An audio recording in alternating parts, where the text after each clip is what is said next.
This is Creek with At the Table Podcast. Here at the Table Podcast, our goal is to break down scripture and biblical topics to make them easy to understand and inspire conversation that is ultimately glorifying to God. We pray that this content blesses you, challenges you, and edifies you in your faith. So have a seat at the table, and without further ado, let's get into the show.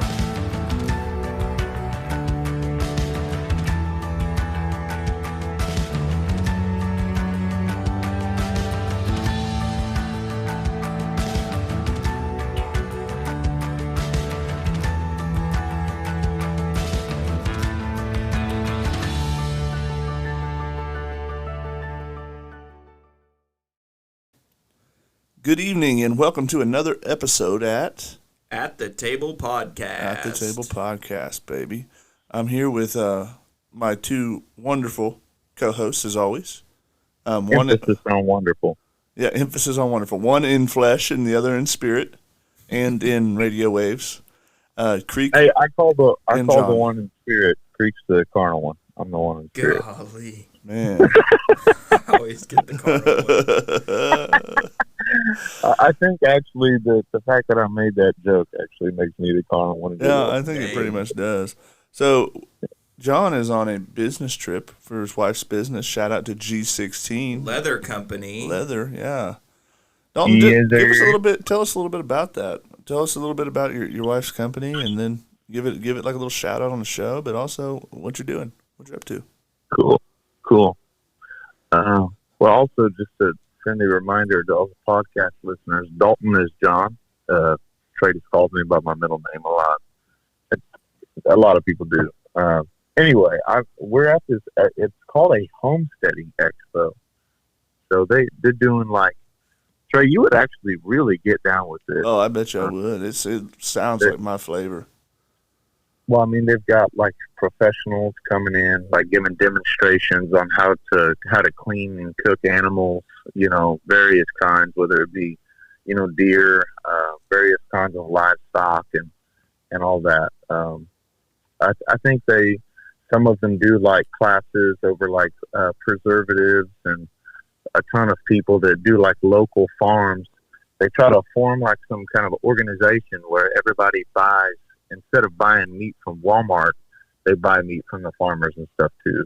That's dope. But go ahead. That's dope. Yeah, that is definitely my speed, man. Well, and that's kind of where we come in. It's like the Savannah's my wife. She does leather crafting, like custom leather work, anything from tack and stuff for riding your horses. Like bronc halters, bridles.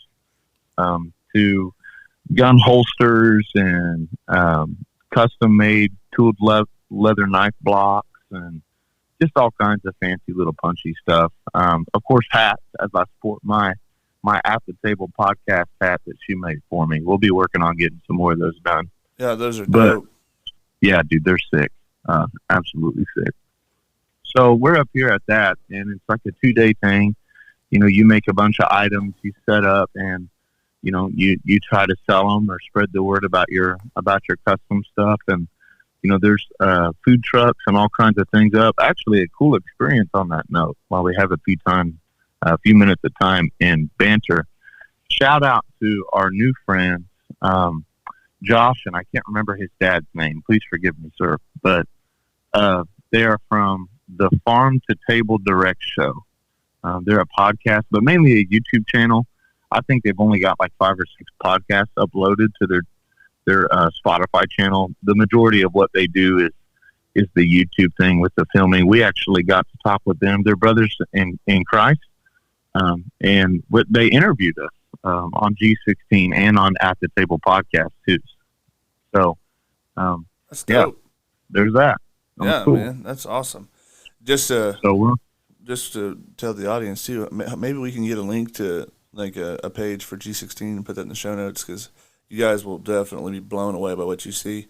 It's not just because she's my sister-in-law. I've seen some stuff on there where I thought, man, that is incredible. Anything from custom shoes, like Hey Dudes and stuff like that, or Hey Dude type shoes. I don't know, from copyright sake if I can say that, but there's so so much stuff. Vehicle, inside, interior. She's done custom interior, and it was mind blowing. So my wife actually made her some shirts for her business. So yeah, I'm sporting mine right now.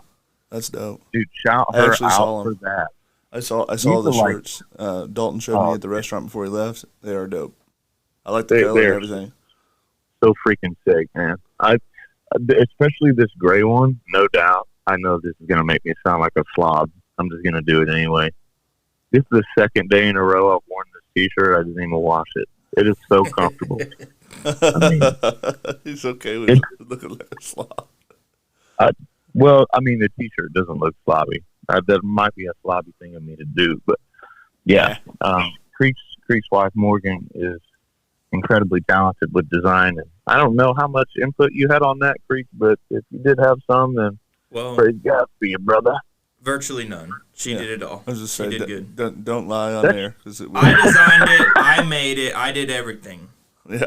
Right. No, I did nothing. All right. Well, sometimes people... Sorry, go ahead. Well, without further ado...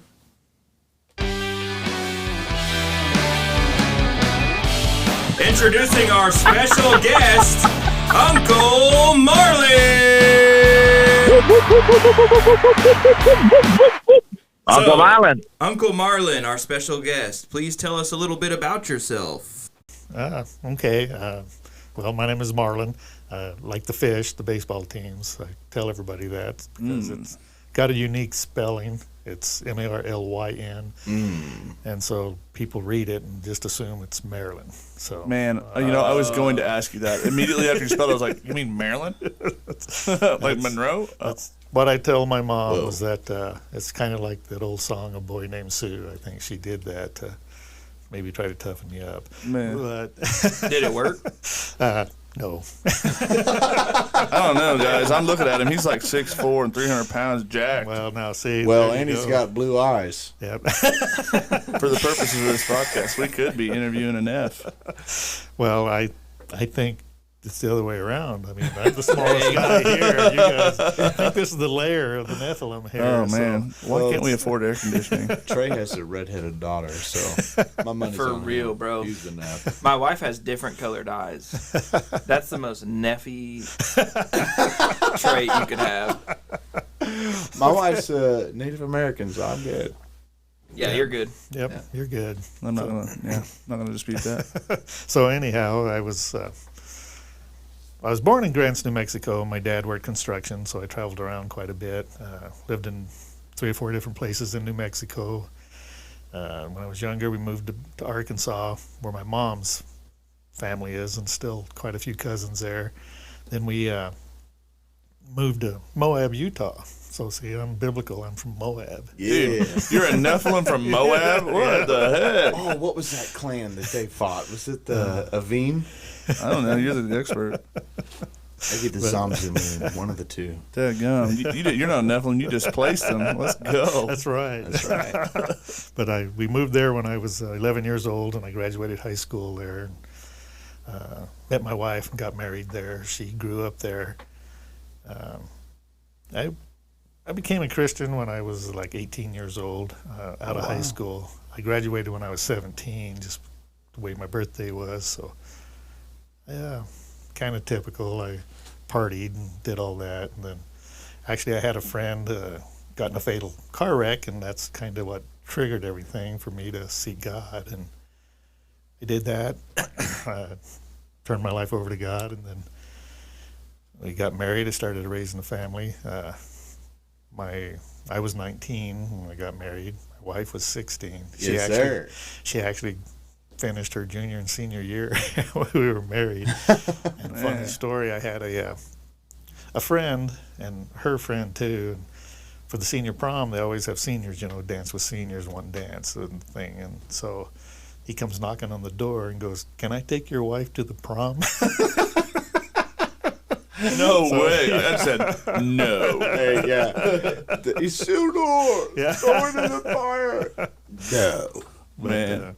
And then anyhow, when I was there, it was uranium was big at the time. This was in the mid to late 70s. and the uranium was still booming in Moab. Moab was known for the uranium capital of the Does anyone find world. that ironic? That like there's an extremely deadly, like unstable isotope, and it's in a town called Moab. It's like, Well, they claim that that's why they named it Moab originally, was that because it's supposed to look like the territory or something like that. and the bomb, isn't it called the mother of all bombs? Yeah, I was Well, just thinking. yeah. That's We're what making connections here. That was invented where you're That's what from. they call it. The massive ordnance air something or another, I think, with the Moab acronym, yes. Oh, I actually thought it was the mother of all bombs. I just exposed myself, my ignorance. Well, That's because you look at too much Facebook. Yeah. This brother be on Facebook. But anyhow, so I worked in a couple of different mines over the years. It's kind of maybe seemed like people are interested in that. Yeah, that's kind of so. If you're the audience, like reading the topic, the title of this interview, it's "Into the Mines" with Marlyn Morey. Oh. And you've got some pretty cool stories about stuff you've seen. Yeah. Why don't you tell us about that, like iron pyrite version of the mithril you found in there? There you go. Well, I worked in this one mine. It was on a fault. It's called Lisbon Valley there, right outside of Moab, and we were 2,500 feet straight down. Wow. And when we got to the bottom, it was about a mile and a half to where we were working. And we were working in this one area, and it was a lot of shell type formation and rock, and we were running this little drift up at a pretty steep angle to try to get up on top of it. And because there wasn't no uranium in that formation anyhow, drilled and blasted. And I went up there, took a vent line in, which is just a flexible, tube that the fans hook to blow the air to clean it out. And I got up in there, and right in the back, there was this, I went in with my headlight and looked up, and it just started sparkling. Sorry, I hit the mic. That's all right.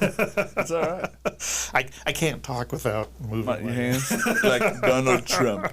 Yeah, exactly. Best miner ever living. Yeah. Bigly. But anyhow, it was, the only way I could describe it was a tree. It was all iron pyrite, and it was just glistening. Like I said, we're 2,500 feet down.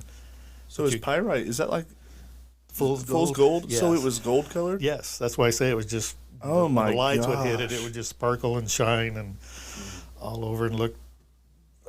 Could you tell, like looking at it, like, oh yeah, that looks like bark from a tree? Yeah, This is no, definitely exactly. a It tree. had you could see the texture, you could see it all. I mean, it was there, and then there was I don't know if it was the main trunk or just a big branch. It was probably 1.5 feet, 2 foot wide, and then you could see smaller ones coming off of it, going over. Only it was maybe 1.5 inches thick is all. I mean, it wasn't, Giant real tree. thick. It was like it had been smashed.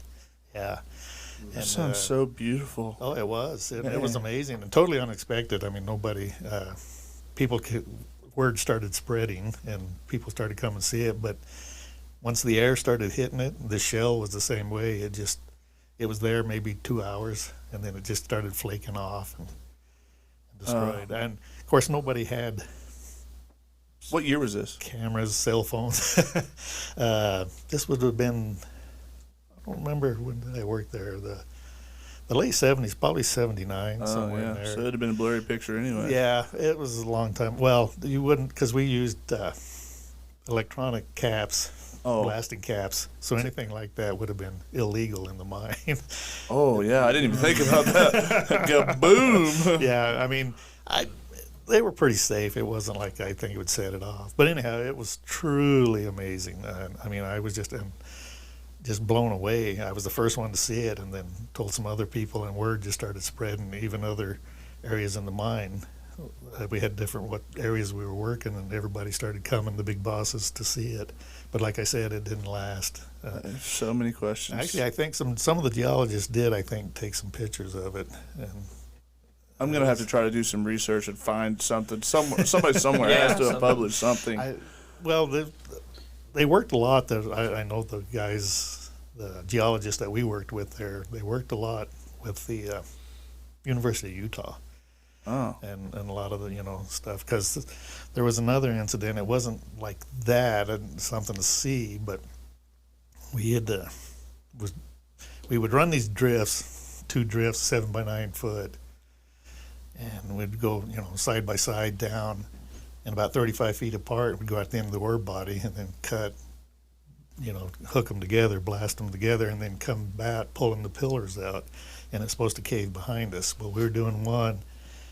We drilled out the round, and it was probably 60 feet in from a shaft, a tunnel, and then went down, 30, 40 feet, made a 90-degree turn, then 35 feet, and another 90-degree turn, and then back up probably a couple of 100 feet to where our lunchroom was. And normally we'd just set it off, and you could feel the concussion. There's like 300 or 400 pounds of explosive in each round. Wow. And it would, but we were, ways and around corners. Well, this one time we set it off, and it knocked us all down. It just but it wasn't a big blast. Like an explosion that knocked us down, just like a big wind. And up on the surface, they knew something happened up there. They had these big, massive fans blowing down into the shaft to bring in fresh air. And they had 3 of them, and I can't remember how many cubic feet per minute these things, were moving. Right. It reversed the airflow of those fans for 3 seconds on Holy the surface. cow. And like I said, we were a mile and a half away, and up there, everybody in the mine knew it. A mile and a half? Yeah, from where we got bottomed out, and then took these little trains to our work areas. But anyhow, we went back to see what was going on. That 7 by 9 foot drift, about 65 feet long, was full of sand, and it had filled up in less than 3 seconds. So we went in and cleaned it all out, mucked it out.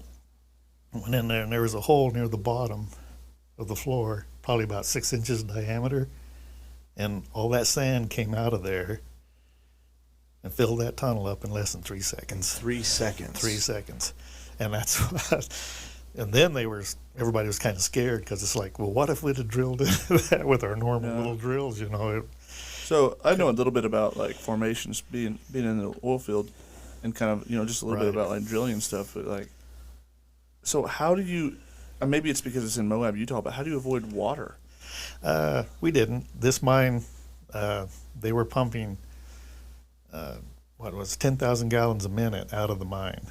Gosh. Son of a gun. And they were hitting water. It depends. Not all the time, but we would hit water, and sometimes the water was, was running 200 degrees, almost boiling, and then it was under like they hit one pocket that was like 300 psi and 200 degrees. And this guy started this conversation by saying, "Oh, it wasn't dangerous like you think." That's pretty damn dangerous. It sounds like. How did you actually get the uranium? Like, what? Explain that. Well, this is the formations, and there was the formation of the actual uranium was probably about 9 inches thick. Oh. And it was just in that formation. It's an unstable isotope, right? Though, so you're not allowed to be around radioactive material. Well, this is. Did you glow? Did I what? Oh, Did you glow? Well, if you turn out the light, you'll see that I do have a slight. When he gets angry, sometimes he grows about 10 feet. I turn green, and some people think that, but I don't know, right? But no, it's not. Most of the time, the mill was set up to mill like 0.2 some like 0.23%. So it wasn't even 1%. But we did hit some formations at one time in the contract I was in the area I was working on, my work area, and it assayed out 16%, and it was just a real probably 3 inches thick. Is it unstable though? Will it hurt you? No. Well, we're supposed to wear all the, not breathe in the dust. They say the radioactive isotope actually won't get into you and your body. Your skin will actually stop it. But if it gets on a dust particle and you breathe it in, then it'll get on your lungs and do damage that way. So you had mentioned, like, whenever you seen this pyrite tree, harkening back to that you're mining in a fault line? That was a different area, but it was in the same mine. But yeah, there was an area, like I said, we were in this valley called the Lisbon Valley, and On one side of the road where we were 2,500 feet straight down. Across the road, maybe a mile away from our entrance to the mine, to the southern mine, they had run just a drift down, an incline, about 600 feet. And the geologist told us we were actually mining the same formation. But it shifted. It shifted, yes. Wow. That far. That's incredible. 2,000 feet. Gosh. And I was telling John one time that you could be walking down and going in, you could actually see the fault. It's hard to describe. It was just this little crack, and you could see, but the formations would be running vertically. And then you'd just take a step across this little crack thing you could see, and then the formations were almost at a 90-degree angle. So I do have a question about this tree. I know that you've probably had this question asked. I think it was the tree of life. So there you go. I mean, seriously, Did it have any fruit on it? How does a tree? First of all, how does it get 2,500 feet below the ground, and then how does that then become something like iron pyrite? That was the question we asked the geologist, and once again, it's as a Christian, I don't know. God put it there, maybe, but I mean, in the evolutionary point of view, they just said that it was because, like I said, we were in this shell formation, and it's laid down, and it looks like dried mud, basically. I mean, it's hard, but it looks like dried mud when you're down there. I've seen drill samples of the shell zone. And so they say that somewhere in the past that there was a body of water on the surface, and this tree fell in it. Now, how they say it's the whole thing filled up with iron pyrite, nobody could really explain that. Man. But so there's no way like that a tree organically could be compressed by heat in time to make it iron pyrite, maybe? I don't know. Maybe. I wish I had a geologist here. I have so many questions about that. Yeah, we got to have a. Yeah, I mean, I'm not a geologist. I was just, the dumb miner, and just say they drill them, say, blow a hole over here. So that's what I would do. The next question, I guess, in sync would be like, okay, so you see this tree. Did you see anything else there? Not there. Just a one-off? I mean, there's just a tree in the middle of nowhere? It was just a one-off, but we were, like I said, we were going up. We were drilling up at maybe, I'm using my hands again, but maybe at a 25-degree angle, because we're trying to get up on top of this shell to see how far it went up. And in the shell, that's where you'll find some, like fossils and type stuff. It's not like in a coal mine.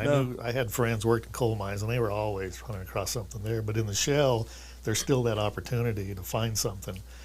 But we weren't in it that long, because it wasn't just going through it. It wasn't radioactive, so they didn't want to spend a whole lot of time drilling and what a wasting shame. money. Can you imagine the things that are buried? And I know. I mean, it would be amazing. I think, and from a Christian point of view, that stuff. I just think like if you're going to believe in like a Noahic flood, right? And then then say that flood is worldwide, which I mean some Christians don't, and I don't. I tend to believe that it was. I think that there's evidences in cultures all over the world of a cataclysm. And so, maybe at that point, could you imagine thinking that you were looking at something that was deposited underneath ground at the time that Noah was on a boat? Yeah. I mean, maybe it wasn't a tree. I mean, it sure looked like it. I mean, like you said, you could see the texture, everything in it, and the branches coming off, and that was amazing. That was going to be my question, is knowing that you have this probably more traditional Judeo-Christian worldview, at least, contrary to the evolutionists, to say the least. You may be young Earth, old Earth, either or, any in between. How did that impact your system of belief, finding something like that, and then hearing, what the geologist says, and reconciling that with what you feel in your heart to be true? Well, I was a Christian at the time, and to me, it was just showing the awesomeness of God, the beauty of His creation. I mean, whether it was an evolutionary process, which, I guess God could have used it. And I'm not saying man has evolved, but maybe the earth, if you believe in old earth, maybe it did go through some cycles. But that was me, is just like, oh man, this is just amazing. I was in awe, and just, it didn't changed me from not believing in God. It was like, wow, God allowed me to see this, you know, because like I said, it didn't last very long. Really not that many people got to experience it, and I was the first. And so I was just blown away by that. And then just talking about the fault area, once again, to me, it was just like the power, I don't know how much, you move miles and miles of rock, how much that weighs. And it could slip like that and change like that. It's just, to me, once again, it was just the power and awesomeness of God. That's one thing that, like, I've learned, working in the oil field and looking at, like, drill core samples and stuff like that, and then learning about fault lines is, I used to have this, like, really simplistic view of, like, well, even, like, about ideas like Pangea, and we're opening a can of worms, right. And I apologize for that for any of our listeners if this conversation doesn't flesh that out completely. Forgive us. But, like, I used to think that there's no way that something like that could occur because it's ground, right? There's solid ground underneath the oceans. It's all connected. But when you do look at, so you can find formations of ground here that are 3,000 foot deep, and you go over into somewhere like Missouri, and it's on the surface. Right. It's the same formation. Right. But the earth has shifted 3,000 feet. That's incredible. Yeah. Well, it's like I said, where we were at in that valley, the road, the two mines, that's what they claimed, that it was the same formation, only one was 600 feet deep. Yeah. And we were over 2,500 feet. And that's where I would have to say, like, if it is a product of a Noahic flood, what a cataclysm that must have been. It's kind of spooky, bro, really. Oh, my gosh. That would have rocked the entire world. And just to go on in this area where they were mining in this fault area, and you'd go in and drill the hole. We were 1.25-inch bits, and we'd drill, like, I can't remember, 20-something holes and load them with the powder and stuff and blast it. But most of the time we'd drill out the whole round and then put the Prel in it and load it, that way. And over there in this fault area, the 1.25-inch hole, you had, as soon as one guy would pull out the drill still and move it, somebody would be there with the stick tamping sticks of dynamite in it, because the hole would be collapsing. Right. Oh, just wow. that fast. I mean, just within, if you didn't It's a lot load of pressure. it right away. Yeah. Well, I was telling John again, too, one time I was in an area mining. We blasted, and I was in the little loader and going in. They were small loaders, and they had a little roll bar. They weren't very tall still, so you kind of had to lay down and all that. But went in and made 3 or 4 bucket trips and then come out, and then my roll bar was hitting the back.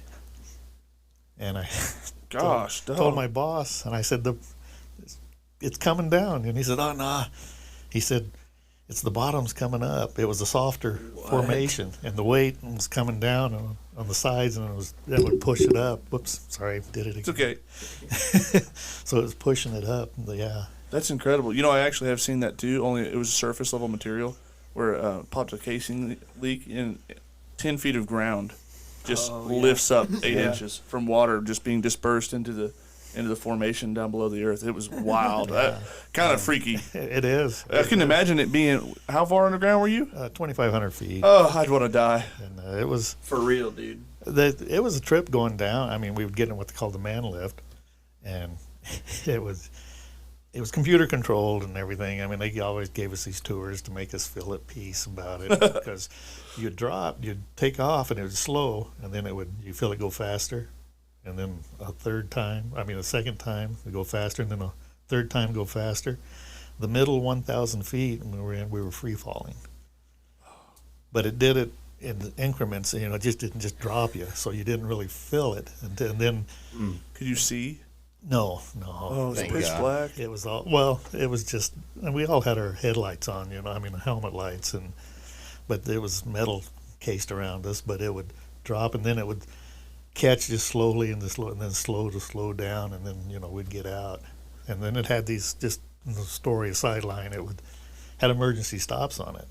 Now, I never was on it when it was free fell, but I was in the second, or the first, or the second speed, and something happened and it kicked in the emergency stop, and we all went to the floor. Nobody could stay. I mean, when it stops right now. I freak out in regular elevators, dude. But there was times I wasn't in it, but in the free fall part, the emergency stop kicked in, and there's a couple of people broke their legs. They tried to catch themselves, and it was just, yeah. There's nothing that sounds more terrible. Like, if you were to put up the top fears, being at a high elevation, but 3,000 feet under the ground is right up there with being stranded alone in the ocean at night. Man, one of the first things I was thinking when you were talking about how, displacement, pressure, pushes, right. Lifts up. The first phrase that comes to my mind is the fountains of the great deep broke open. Oh, or right, just man, if just a little bit of water slipping into a formation, 100%, that, then just what does the fountains of the great deep breaking open mean? Right. And what kind of cataclysms? I mean, including chain reaction into adverse weather patterns, et cetera, just how much of a crisis was that really? All that moisture hitting the air. I really don't think people understand how much water there is under the surface of the earth. Like I said, we were pumping 10,000 gallons a minute, this mine was, and they had these... A minute. And that was 2,500 feet up with this. But they had these massive, called Worthington pumps from Great Britain. They were made about there, that? yeah. Hey, shout out to our brothers. But they had 3 of them. And sisters. And so 2 of them were always pumping, but the third was always a backup because Right. one couldn't keep up with the total volume. And there was one time, and I don't remember what happened. The mine was on 2 levels. We were actually mining uranium in the upper level, and about 50 feet below was the train level. Had these little trains we'd run around to haul the material out, haul it to the surface. And it's once again, it's just it's hard to explain. I mean, just the power and everything. Anyhow, something happened, and they only had one pump going for some reason. I can't remember. The other one went down, and the other one wasn't ready yet. And we were down wading in water up to our chest and stuff. Oh my God! And they were about to abandon the mine. They were probably within a couple of hours to just telling everybody to get out. You just combined all 3 of my worst fears.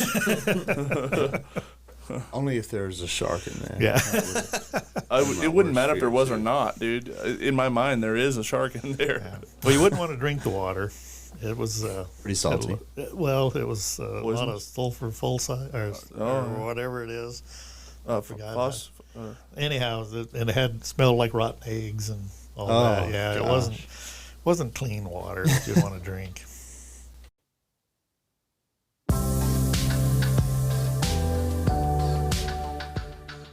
This is Creek with At the Table podcast. If you're enjoying the show, leave us a rating, review, and share our podcast with a friend.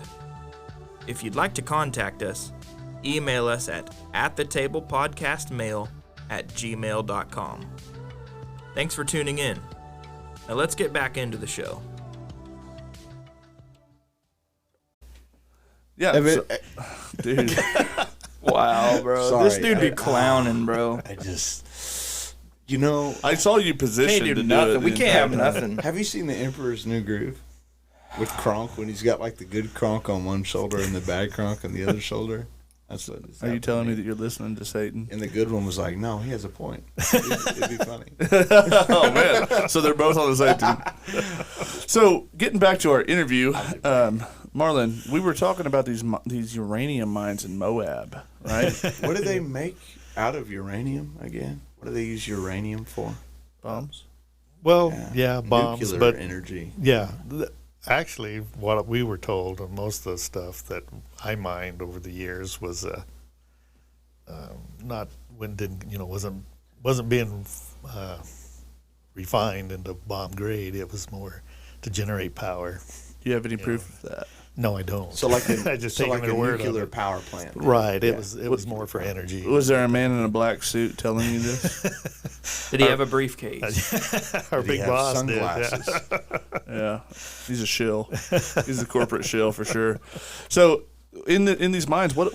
Tell us about some other stuff that you've seen. Well, this is a different mine, and it was probably one of the more fascinating things. We had went down. There was once again a drift, an incline, and it was about 150 feet long and maybe 50 feet deep. But we were in once again a valley, And so it went under the cliffs, and the cliffs were probably 200 or 300 feet tall. So, it depends on where you measure it from. But anyhow, when you drill and blast, a lot of times it'll break if you don't drill up into it to a formation and just be smooth. Where it falls from that formation. Well, we did. Excuse me. There was one, and we went down in there and broke through like that, and it just this nice, smooth, like red-looking formation. I can't remember what it was called, but you could see these tracks. It's like something, like you were looking underneath, like a swamp, and it pushed down. Like you were looking underneath. Like it was impressed. It was a relief, yeah. I mean, you weren't looking at it filled in. It was looking from the bottom side. Oh, wow. And it was three-toed, probably 14, 16 inches, the big one. Holy from the wide or long? Long. I mean, I wear a size 13 shoe. I'm looking at it. I don't know. I mean, it was, what do you think that was? It looked like from the books and stuff I've always read, it looked like a dinosaur track. You're wanting to be a velociraptor. I can't remember. I don't think it. I think it was more of the herbivore type, I can't. But anyhow, there was that, and probably a stride, I'd say maybe 4 or 5 feet, and you could see from one side of the drift to the other, and it kind of had a slight angle, and there was maybe 4 or 5 tracks of the big ones. How deep was this? 150 feet? No, yeah, something like so that. Let me ask you this. And this is under a cliff that you're seeing. Well, yeah, it was broken the formation. I mean, wow. I've got to ask, if you're finding trees at 2,500 feet deep, you're finding dinosaur tracks at 150 feet. Well, this was it was a different part of the country there. Okay. I mean, this one was right out of Moab. The other one was like south of Moab in this, like I said, this Lisbon Valley is what it was called, and it was a fault line. And this one with the dinosaur track, but then I was going to say there's these little tracks right beside it. Probably. Like a baby? Yeah, that's what it looked like. Three-toed, and they were maybe 6 to 8 inches from the tip of the toe to the back of the hill. You're going to get hired by Dos Equis. And, of course, they were... You're the most interesting man I've met. Seriously. That does, though, like, for, like, the dating purposes. Like, how does that...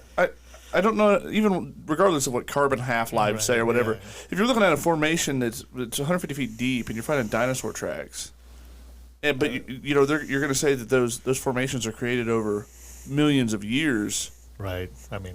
150 feet ain't that far, Right. Not compared to, I mean, I've seen fossils that were pulled out of 3,000 feet in the ground. Not dinosaur fossils, but, little crustate, or whatever.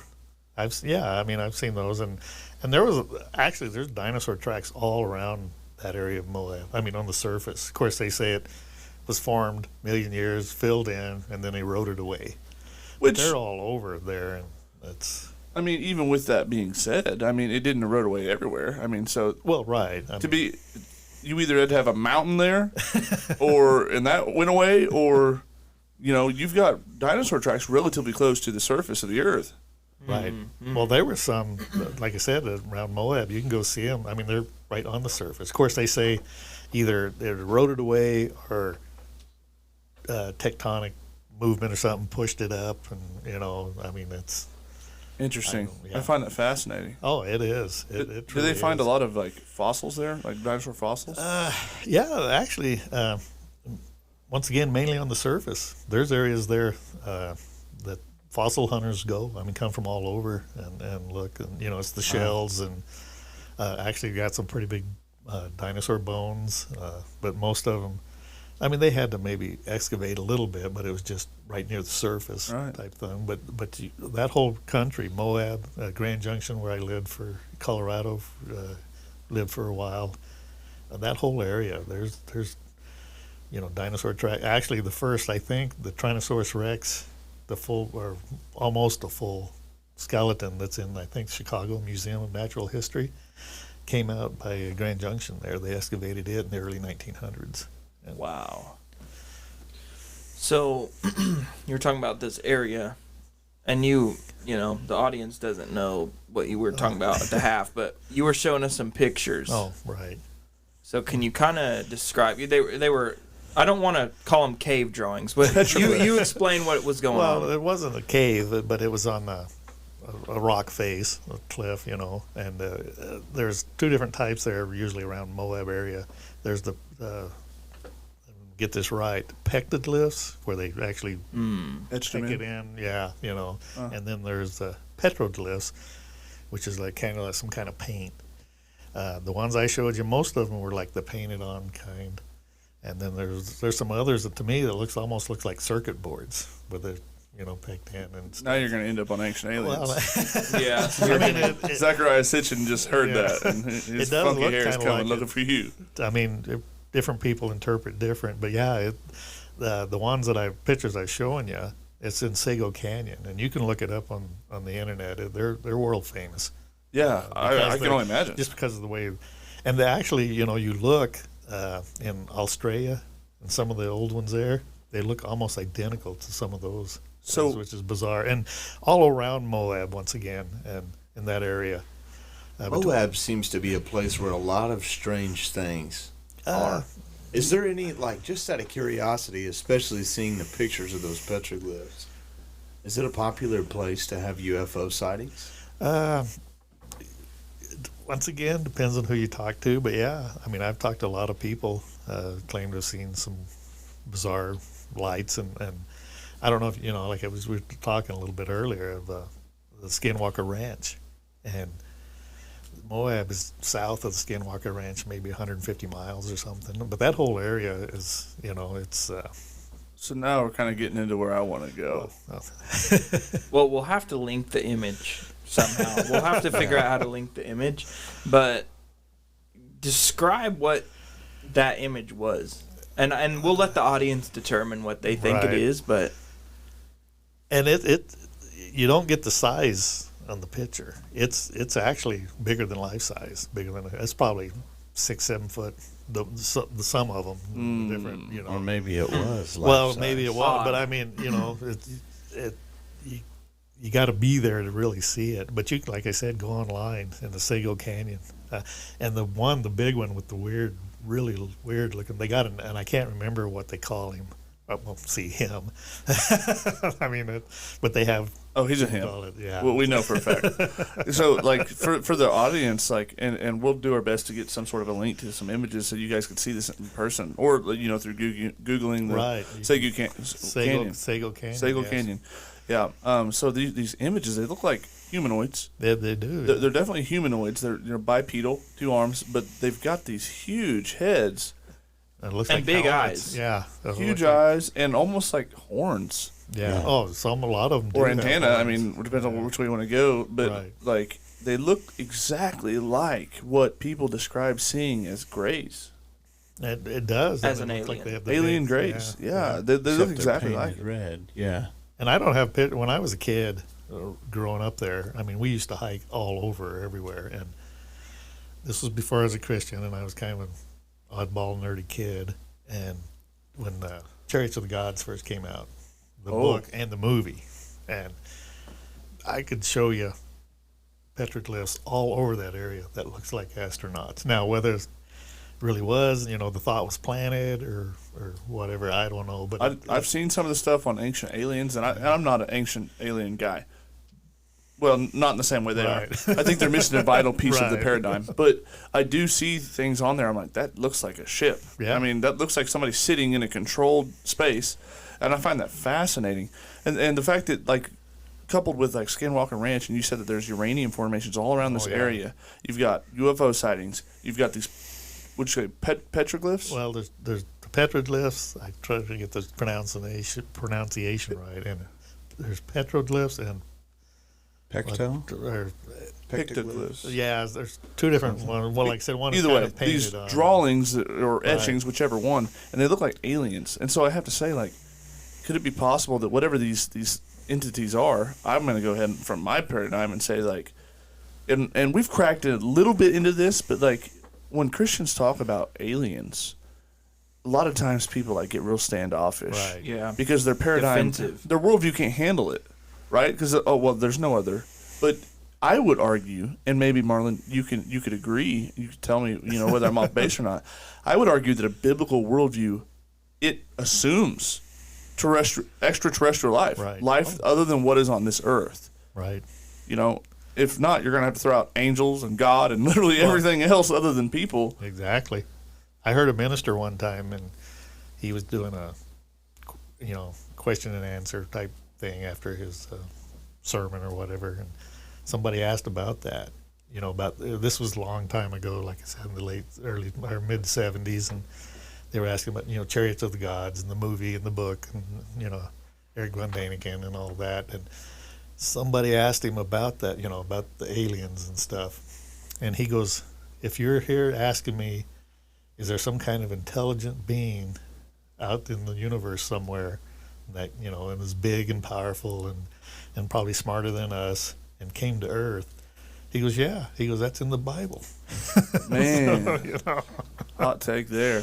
So, have you heard of Timothy Alberino? Yes. Okay, so he's a Christian, Right. and in some cases it gets a little bit far from me. Yeah. But one thing that he kind of talks about that I find is fascinating is that, like, our assumption of angels is that, like, being pure spirit, that, like, they have, like, superpowers almost, Right. or like they're a ghost or something. But we don't really have that description in Scripture. Every description we have in Scripture of what is titled an angel is a physical being that is embodied, that eats, that walks, that does all these things. And so, like, his assertion was, and we can talk about whether that's true or not, or what we think about it, but his assertion is that they are physical beings. They're just an older race created by God, the angels, right? The sons of God, B'nai Elohim, and that these entities that they get around much in similar ways that we do. Technology, Right.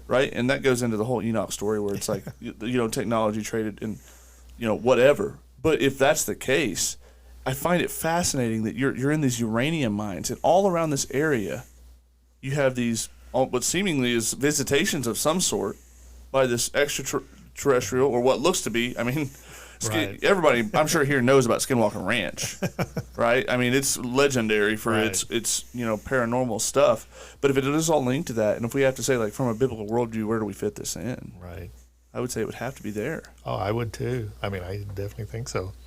Well, it's like, we have our images of what we think demons look like, or Satan with the red horns and the fork, whatever. But, like, bro, like, why couldn't a demon look like a gray?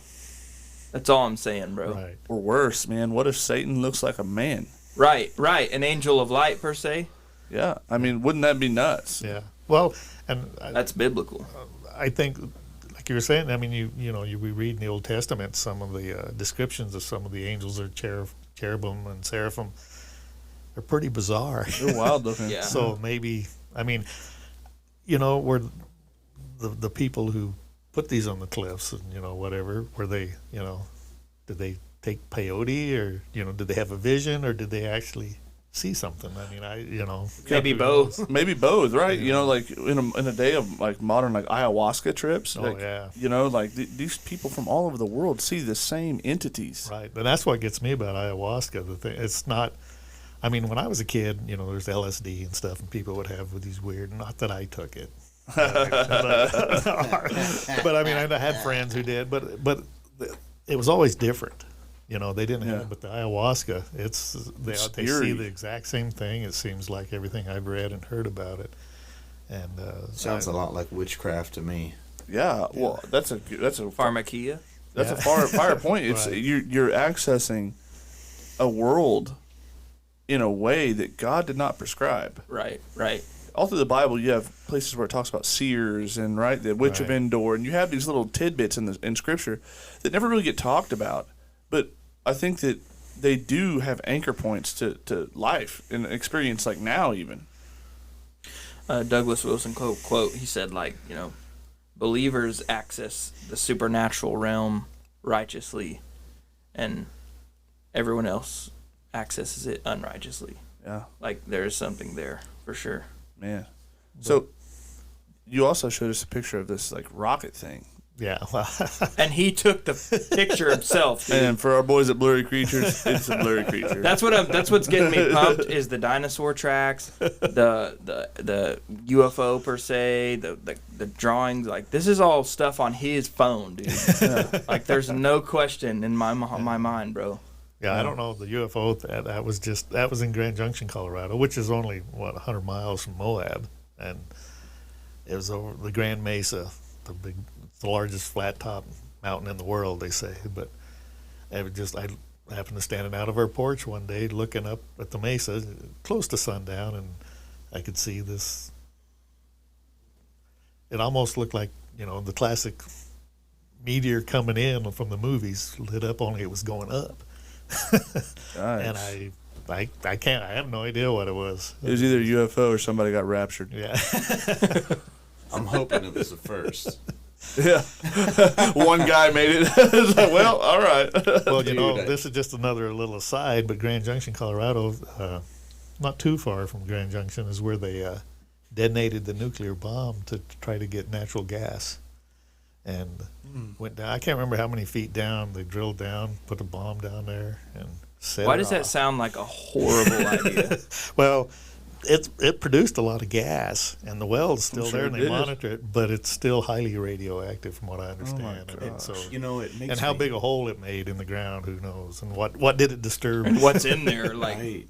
Yeah, I was watching a clip and it was on Facebook Reels, and it was Tucker Carlson of all people.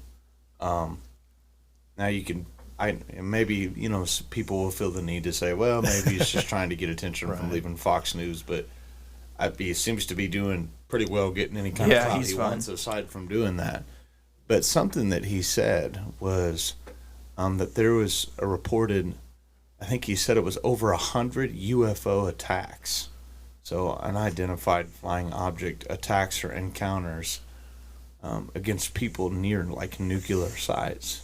And that, I watched something else, and you never know with this stuff. Right. It gets so far out there. But in the interest, we did say that we would talk about like some sci-fi topics and stuff like that absolutely. too. But it does make you think, like you said, sort of ceteris paribus, if everything's held constant, if all that's true. One of the other things they mentioned was that they are, they don't like, not nuclear energy for power, but like nuclear explosives. Right. They feel that it's bad for the earth, and so that they're attracted to engaging people in that way and attacking them over that. So it's Yeah. kind of fascinating that around that area where not only you have uranium mines and some of the largest uranium mines, you've got sightings that are, what did you say, like approximately dated, like 900 years old or something?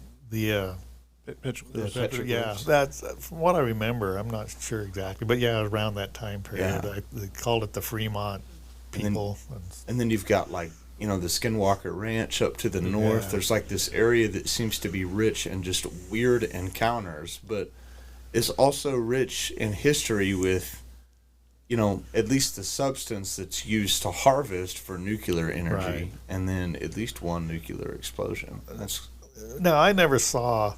Now, there used to be a big uranium mill there in Moab itself. Now, the mine I worked at, the bigger one was down. They had a small mill there, but I've heard stories that people, they would 24 hours a day, 7 days a week, they pretty much ran, and people, I can't verify it, and I can't really know. It wasn't people I really knew real close, but a lot of people are always claiming on the mills that they would see stuff show up, And also in that area, there's in Green River, Utah, which is, I don't know, probably 60 miles from Moab on the Interstate 70. Used to be a missile base there. They would launch missiles from there to White Sands to test them and stuff. Is it possible there was nuclear? Wasn't supposed to be, no. But never is, huh? Who knows? When I was a kid and, in school and stuff, there was times they would say they were going to test, they'd launch missiles and you could watch them come up over, and they'd close roads off because there were like 3 stages. And the first stage would drop in certain areas. And it was bizarre because you could see them, but you'd go in those areas and you'd find, they weren't metal, they were ceramic.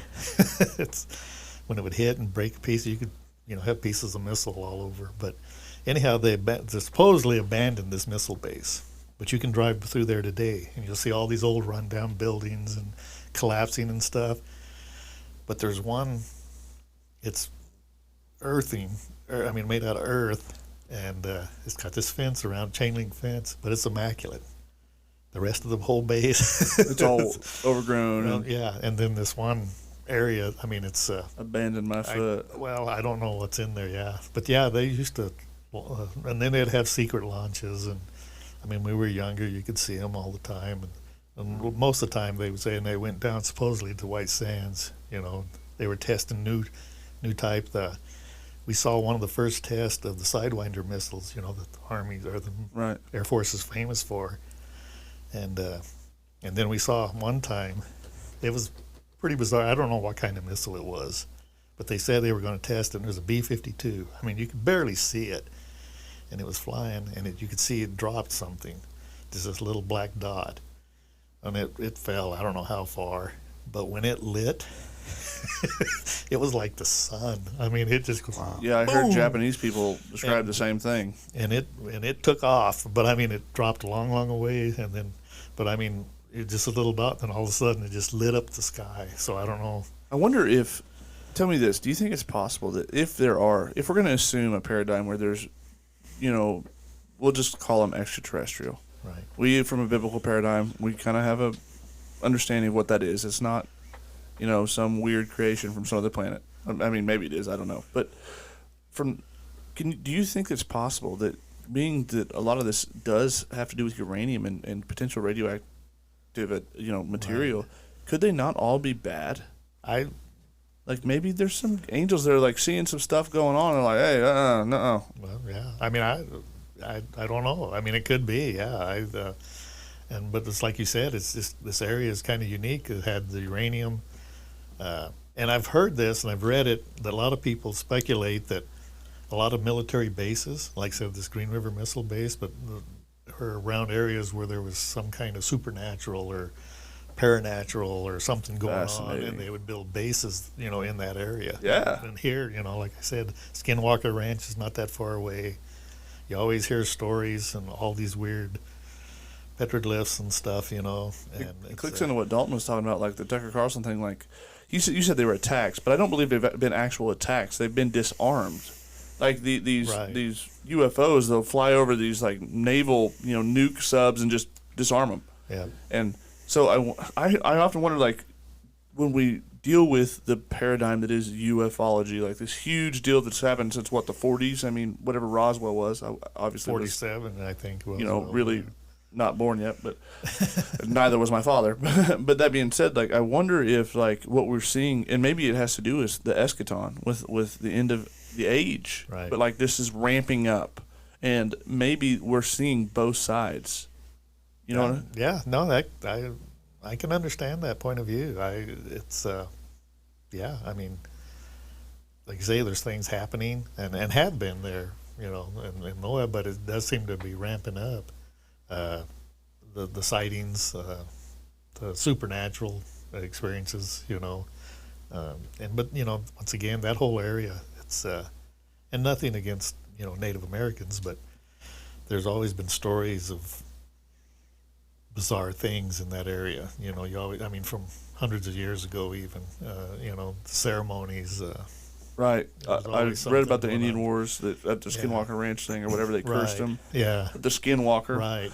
I wonder too, like if there's, watch me stumble over my words. If there's a connection between like Moab, like that's a biblical culture. Yeah. The Moabites, and they're listed in Scripture of having defeated some of the giant clans. Yep. I wonder why name it Moab, and even if it is the abbreviation, I mean somebody made that up, right? Right. You know.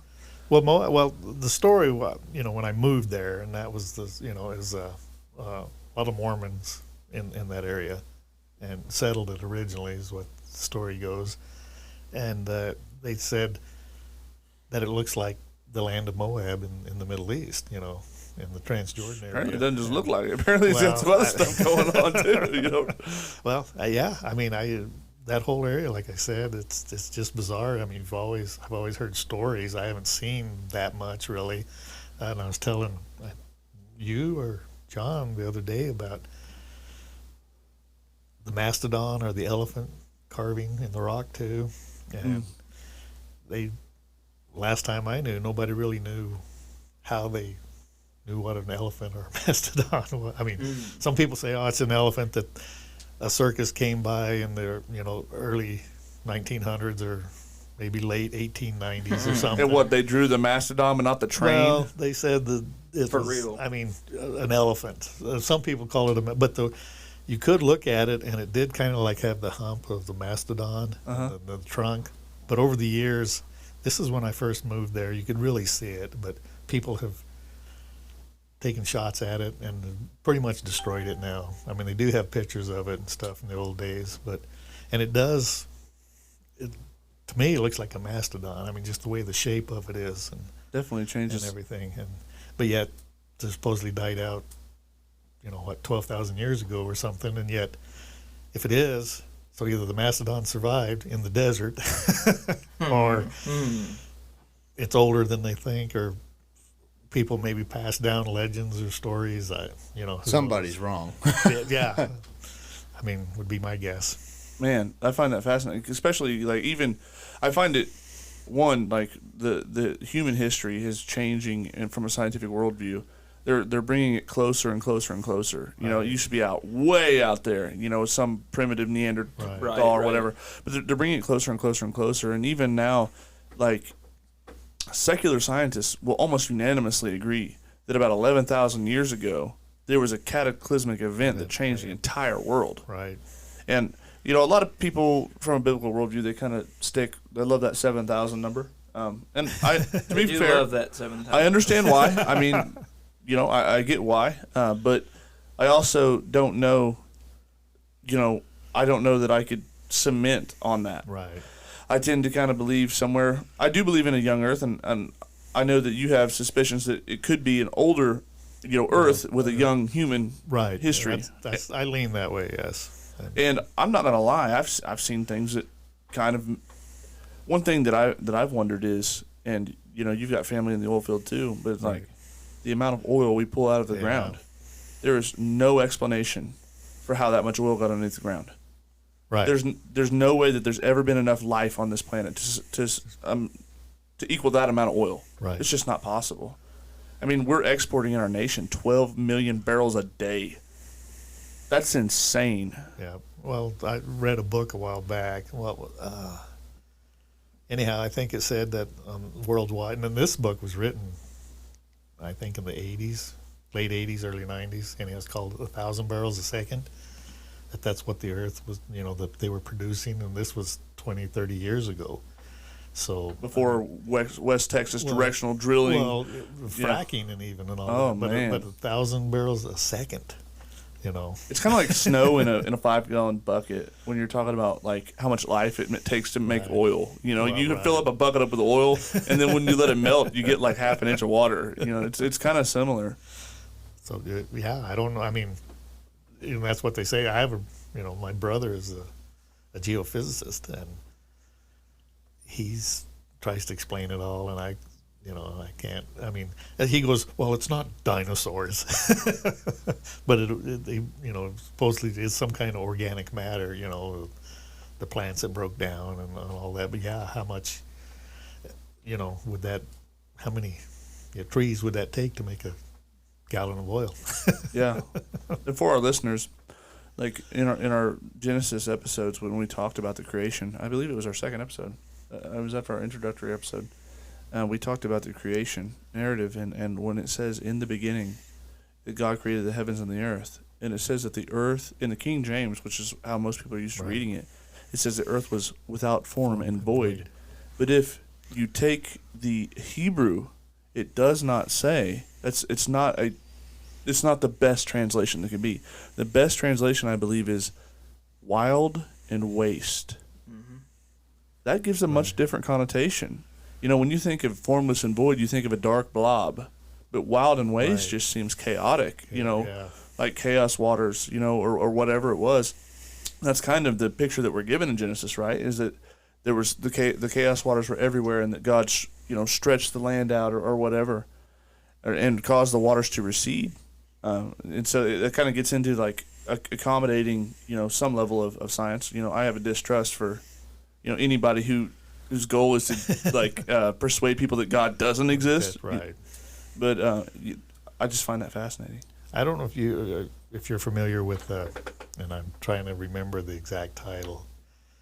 It's either called When Worlds Collide, or Collision of Worlds, or something like that. It was a Russian scientist from, I don't know when, 40s or 50s or something like that, and he believes that a lot of these catastrophes, like from the Old Testament and stuff, was another planet. Of course, he didn't call it Nibiru or whatever. Rahab.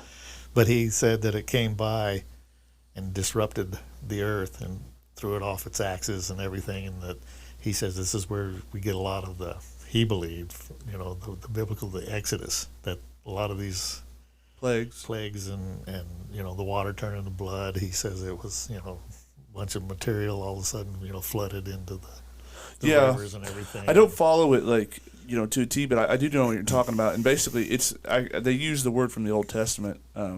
It's I'm gonna not be able to tell you exactly what verse, but Rahab is what they call it.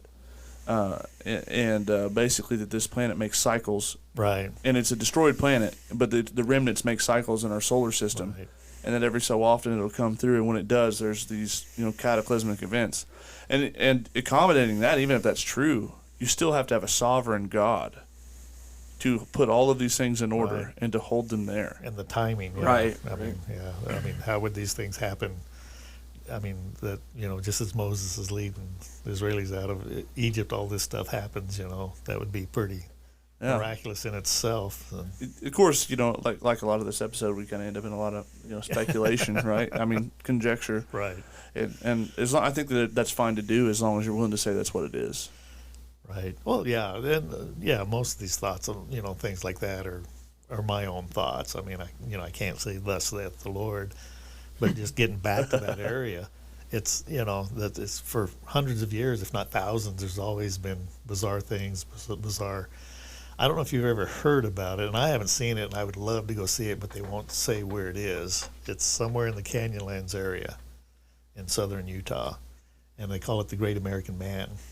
And it's like this 6-foot drawing. It's a triangle. He's got a head and arms and feet and a triangle. And the reason they call it the Great American Man, now, it doesn't look exactly like the American flag, but it has a blue background on I think, the left-hand corner, and then red and white stripes. And that's why they call it. But it was supposedly, they painted it, once again, 600, 700, 800 years ago or something like that. But they won't, because they're afraid of people destroy it. And that was some old boy on peyote had a vision. Well, real. That's what some people believe, that were they trying to say something, or did they see something, have a vision, and whether it really is or not, who knows? But it's fun to speculate, and it is, once again, it's one of those strange coincidences. If it is a coincidence, sure. That we're definitely we're getting ready to land this plane, but I do have one question left. So, like Moab, this is a pretty desert, arid area. Oh yeah. Yeah. Very desert. Yeah. So, assuming that at least for let's just go with American Indians, which have been there, for arguably a long time, but they've been there very recently. So, why there? Well, the Colorado River does flow by it. Okay. Yeah, that's a question. I mean, people for years have wondered about that. I mean, I don't know if you're familiar with. They say that the Anasazi Indians, part of them, were around the Moab area, and that's like Mesa Verde. I'm sure you've heard of that. Yeah. And for some reason they just abandoned. Mesa Verde. They were there, the Anasazis, and then they abandoned the whole region, just packed up and left, and nobody really knows why. There's drought, or they say. I mean, that's one of the theories. There's a drought. There was a desert. Warring tribes coming in or something. But they lived there for hundreds of years, and then all of a sudden, within a generation, they're gone. And it was the same with Moab. You can go all over, once again, Moab. There's ruins everywhere, but yet just little ones. Nothing big major like Mesa Verde, but there's some pretty big ones in that whole area. And who knows? I could show you mountains. I mean, little hills. Just covered in pottery shards, just covered. I mean, that's crazy. To wrap it up in a little bow, we've talked about off air amongst each other, stories of Native American Indians fighting giants. Right. And you're saying that this pictograph, Yeah. I hope I got it right. Either if I didn't, somebody will correct me on a review somewhere. Yeah. But if that you're saying that's life size and it could be 6 to 7 feet tall, Indians are not historically that tall. Well, no. And so, like with all of these stories, like of Native Americans all over the continental U.S. of facing off against giants, I wonder if they're drawing this, and it could be creative or whatever. Maybe it does have horns and a giant head, but I wonder if that's what they're drawing. I mean, it's it could be. I definitely believe there could be some of that, because a lot of these are life size. I mean, most of them aren't, but there is some, and they're all like I said, 6-7 feet. The ones that are big, and so it's whether they're life size or they're just exaggerating. Who knows? But I tend to think that they actually saw something and was trying to make an accurate. Yeah, to remember it. Yeah, talking about people that don't have a written language. Description of what they saw. Yeah, that's my opinion. Wow. What about you guys? You got any other questions? Oh, I think for the purposes of what we're trying to do, that's what's at the table. Hey, I do want to thank you, Marlyn. Thank you for coming on and being a guest. And you're going to have to be a repeat guest, because there'll be times where we go down these bunny trails, whatever you want to call them, and we get into some of this weird stuff. And I love your mind on the thing, and obviously being from a generation before, you've got a lot more experience in a lot of this stuff. I mean, I grew up in that area, and there was just some bizarre things that you'd see, drawn in the rock and stuff, and hear stories. If I ever go, you're coming with me. We'll have to. Oh yeah. You'll have to show me all these places. I'd love to take you guys out there and show you some things. Yeah, that would be at the table field trip. There you go. Why couldn't you say excursion? Why has it got to be a field trip? I guess we do have the professor. Maybe we can get the Patreon subscribers to kick in a little extra. For $1,000 a month. Whoa, he's Dreamcasting. Yeah. Let's go. Treat Copeland. Yeah. I'll give you a 10% discount going to Moab. So. Right, man. Well, like Dalton said, for the purposes of the episode, that's what's at the table, and from all of us here. God bless. Catch you later. Godspeed.